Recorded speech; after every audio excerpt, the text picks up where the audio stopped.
All right, guys, I am going to do an NFL week number 17 quick recap, go through all of the games. It was a full slate today. We've got only 1 week left. I will be live streaming tonight at 11 o'clock to bring in the new year. But, guys, let's get to it. Starting with the Baltimore Ravens dispatching of Miami, getting that number one overall seed, the first round bye that goes with it. You do have Lamar Jackson really making a run at the MVP. 3 incompletions, 5 passing touchdowns, 56 points for Baltimore. I don't know what it is with Lamar Jackson facing Miami, but he did this in week 1 of 2019. I remember that. Tua Tagovailoa, not great. 2 touchdowns, 2 interceptions, and now Miami is in a spot where they have to win next week over Buffalo to secure the division title. Pretty crazy considering Buffalo, it seemed like they were going to miss the playoffs 5 weeks ago. Now they might win their division. But that game, very surprising, a 50-burger for Baltimore.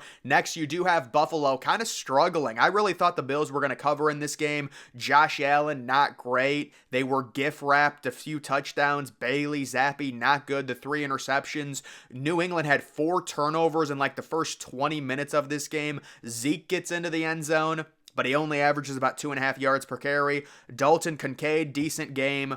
87 receiving yards. Surprised Josh Allen was very off in this one, 15 of 30, just 169, although he has been getting a ton of rushing touchdowns. Either way, Buffalo improves to 10-6 and a chance at the division title next week. We will see. Next, you do have Chicago dispatching of Atlanta. Atlanta falls to 7-9. They were still kind of in the picture for the NFC South, the horrible division. At this point, they need to fire Arthur Smith. I mean, it's ridiculous. You've got Chicago, very intriguing situation with Justin Fields. Are they going to stick with him? Maybe Caleb Williams. They've won their last 5 home games, and they locked up the number 1 overall pick because Carolina lost, so they'll be picking first and very likely around 10th, but Justin Fields has been really good. What is Justin Fields worth at this point? I would say probably a top of the second round type pick for Justin Fields. The issue is he's going to be doing another contract soon, so that people are going to kind of view that as a negative. You also do have DJ Moore with another huge game. He's had a real breakout year.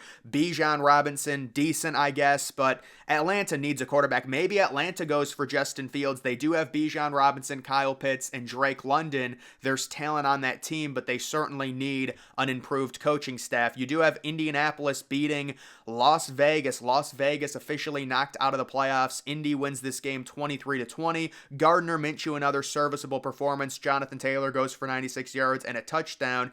Alec Pierce has 1 catch for 58 yards. It was a touchdown.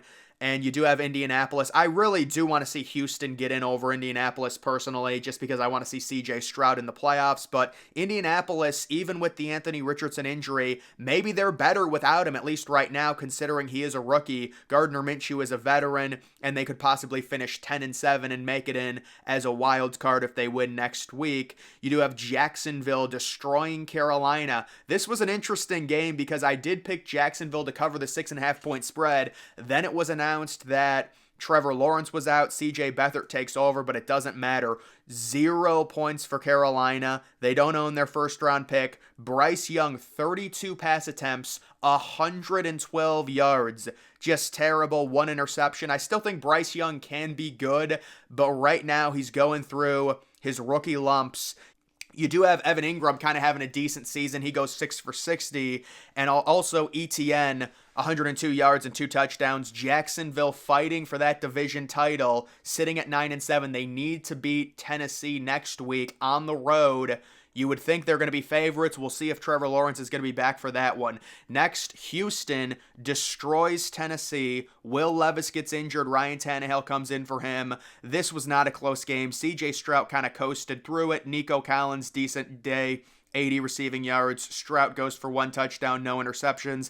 I think CJ Stroud has locked up the offensive rookie of the year. I know people are talking about Puka Nacua. When you're a quarterback and you do this, like look at Houston, for example. They're a team picking 2nd overall, 3rd overall, whatever they were. They had the 2nd and 3rd pick because of a trade, but The fact that a rookie quarterback is doing this, it really is remarkable. So I do think CJ Stroud will win the Offensive Rookie of the Year. Next, you do have the Rams beating the Giants. But listen, the Giants plus 6.5 was a lock. It ends up hitting. Tyrod Taylor with a decent game, 300 passing yards. He had a big run towards the end of the game that set up a potential field goal that was missed. If you're the Giants, you have to be very happy about that. You're trying to maintain a top 9, top 10 overall pick in the draft. Kyren Williams, the breakout season continues, 3 touchdowns. Puka Nacua goes for 118. Matt Stafford, the 2 INTs aren't great, but it was in the cold. 317 yards and a touchdown. The Rams sitting at 9-7 trying to get one of those wild card spots. How about Arizona? Oh my goodness. This is a game you did not need to win.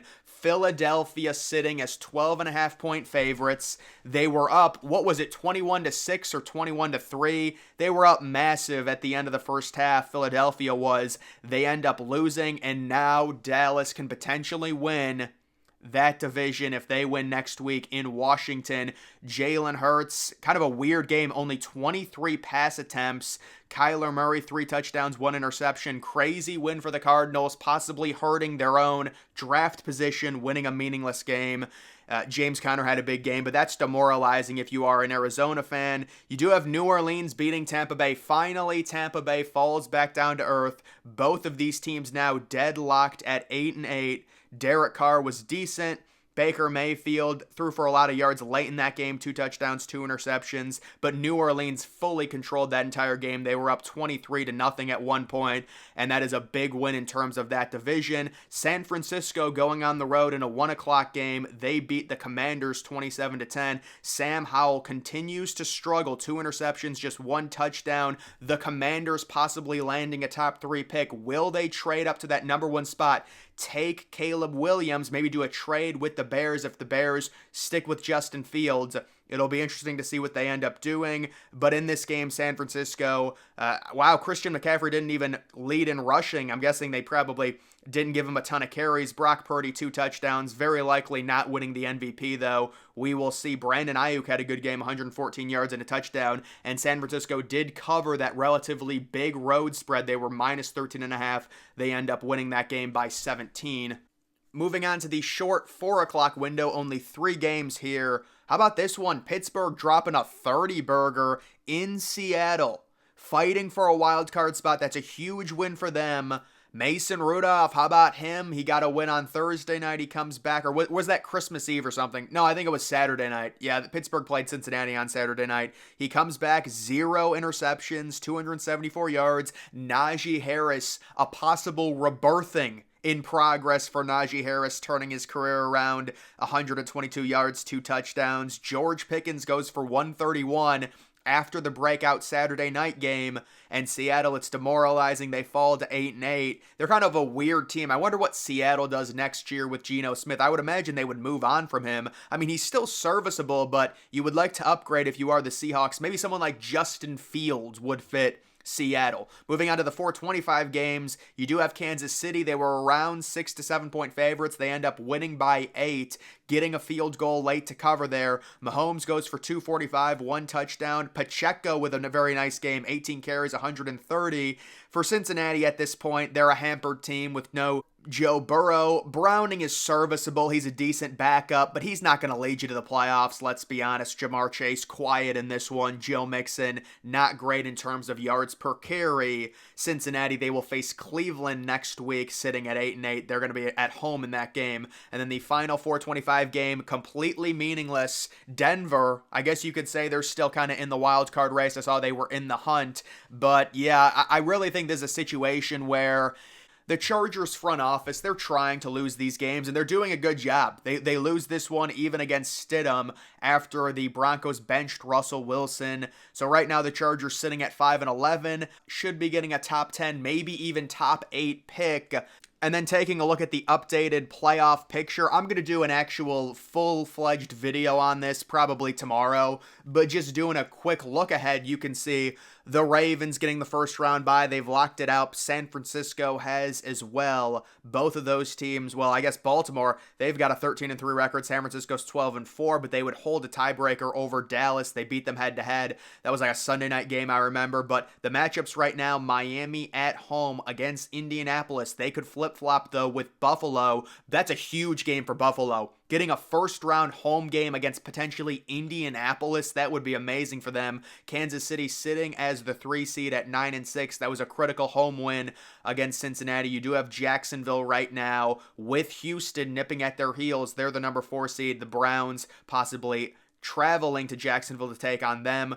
You can see the other matchups I talked about. And then the NFC, Seattle, even after the loss to the Steelers, clinging to that number 7, the final seed in the NFC. They would travel to Dallas. You do have the Rams sitting at 9-7 coming off a win. They would be going to Detroit. The Lions coming off that demoralizing loss with the referee, the little snafu there at the end on Saturday night. And then you also do have Philadelphia dropping all the way down to a road game with Tampa Bay. Still very winnable if you are Philadelphia, sitting at 11-5. But guys, that is going to do it for this video. Make sure you follow me on X. Link to that's always in the description.